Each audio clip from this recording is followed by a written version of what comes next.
Hi everyone, this is JD, your gadget review friend. This is the ultimate camera comparison video of Samsung Galaxy A55 versus Samsung Galaxy S23 Fan Edition.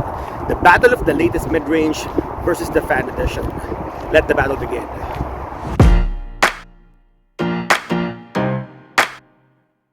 Today, another great camera battle between two of the best value Samsung phones, and it's between Galaxy A55 and Samsung Galaxy S23 Fan Edition.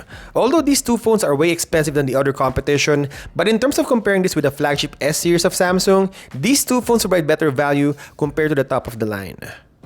Today we are shooting both indoors and outdoors. We're shooting sky, grass, flowers, people, and random colorful things. Let's start with color profile and saturation, and both phones are doing really good. I think we're no longer in the era wherein Samsung phones use vivid images. I mean, the colors are still saturated but more toned down than let's say 4 to 5 years ago. We will also test all sensors from the ultra wide, wide, and macro or optical depending on the phone. Samsung Galaxy A55 is warmer than S23 FE. I would say 70% of the time. There are times where Fan Edition is warmer than A55. There's not really a specific trend, but it produces warmer photos in general. It crushes the shadows. You would see darker images on A55, and it also smoothens the surface. So in a way, some shots will look boring and low quality. I'm just being honest, compared to S23 FE. But everything A55 produces are natural looking photos. It doesn't blend the colors like the highlights compared to S23 FE. Like my sentiment, sometimes flagship will remove the multiple colors, making it one. And when I'm taking pictures mostly on low light condition, Galaxy A55 takes longer to shoot than S23 FE, and it is also susceptible to flaring when you hit a strong light source because S23 FE managed it really well.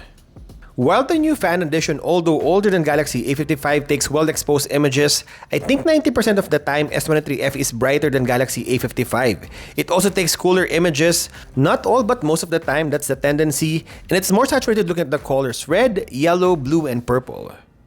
Obviously, because of the optical zoom, it has better reach than A55. It can zoom in up to 30 times, and I noticed when you're doing close-up shots, S23 FE has shallower depth of field compared to A55. Looking quickly on the specification without really diving into the numbers, they both have the min and the ultra-wide. The only difference is A55 has macro lens, while S23 FE was given a proper optical zoom. Both phones can shoot 4K video, but only S23 FE can shoot 8K 24 FPS, not the typical 30 FPS, but good enough for cinematic footage. Going back to the comparison test, I think both phones produce really good photos compared to their competition.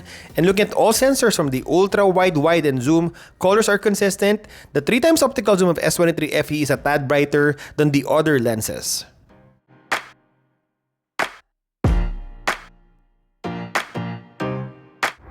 This is the portrait video on Samsung Galaxy S23 Fan Edition. There's no portrait video on Samsung Galaxy A55. I'll show you a little bit what you would see on the more section of S23 FE. This can also shoot 8K 24 FPS video. So in terms of video resolution and features, S23 FE is a better choice. Let's talk about portrait mode, and this is a really close fight between these two phones. I would probably nitpick on them just because it's a comparison test. But if you look on the images on a blind test or even on social media, you wouldn't notice a difference. Feels like coming from the same phone. Galaxy mid-range has a warmer white balance outdoors. It's also natural looking, so I'm pretty surprised that it is warmer in terms of portrait mode. And honestly, just by looking side by side, if you don't know which phone it is, would you be able to say that one is better than the other? A55 feels like a flagship Samsung phone in terms of portrait mode. While Samsung Galaxy S23 FE is warmer indoors, it also has a little bit of details on the face, just a little bit, but what I like about the Fan Edition is subject separation or cutout. You will see imperfection on A55 while S23 is spot on. On this image, you will see the issues around my ears and the cap. Also, S23 FE has 3 focal lengths, 1x, 2x, and 3x. That is 24mm, 50mm, and 85mm shots. And looking at the selfie shots, again, it's almost the same look. I just noticed that there's more details and clarity on S23 Fan Edition. And on some shots, A55 is a little bit dark and soft, but again, if you don't look on these qualities, you might think they're coming from the same phone. Going to the night shots, this is where the flagship Fan Edition separates itself from Galaxy A55. Although I would start with the mid-range phone, I feel like the night shot images are good enough. I feel like it's even better than some of the competition outside Samsung phones. But if you look on the difference, you will notice that S23 Fan Edition is better exposed. It also counts longer by default in auto mode compared to A55. On some shots, you will see that it's sharper than the mid-range competition, and it can also shoot on different sensors from the ultra-wide, wide, and the 3x optical zoom.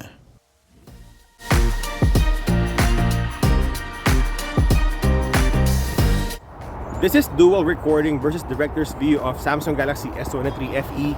Let's switch to the A55.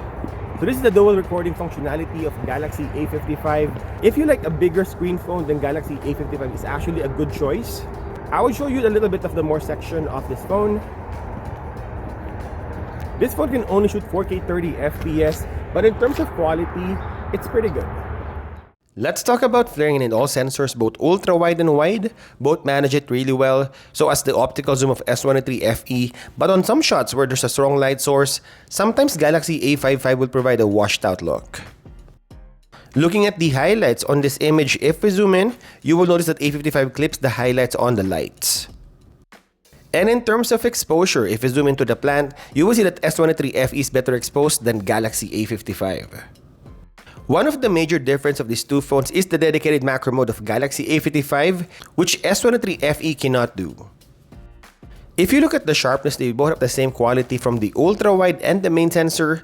Obviously, you have a sharper optical zoom compared to the digital crop, and S23 FE also has a farther reach than Galaxy A55.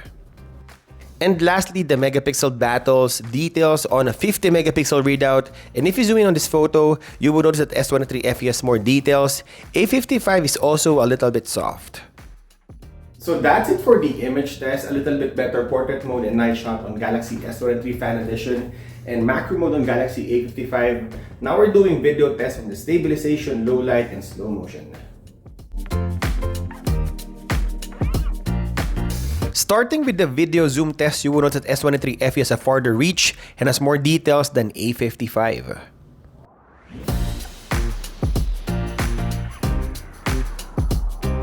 This is the slow motion test and almost the same speed, just better exposed on Galaxy A55.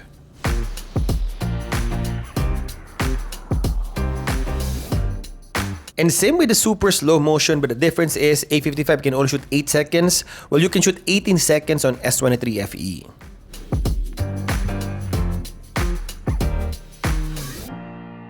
Going for the stabilization test using the ultra-wide sensor in 4K 30 FPS, the mid-range A55 is more vivid than S23 FE, but it's also bouncier than the Fan Edition.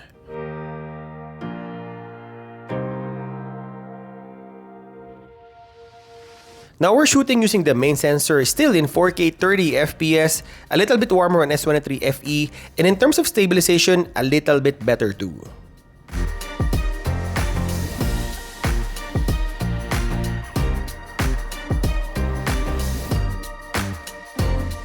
And this is a 3x optical zoom of S23 FE. It's a little bit shaky in the digital crop of A55, but this is a native 3x optical zoom.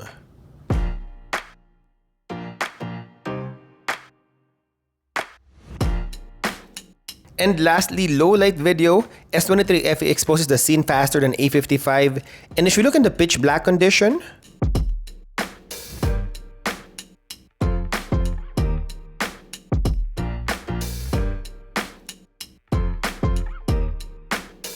you would notice that S23 FE is noisier than Galaxy A55.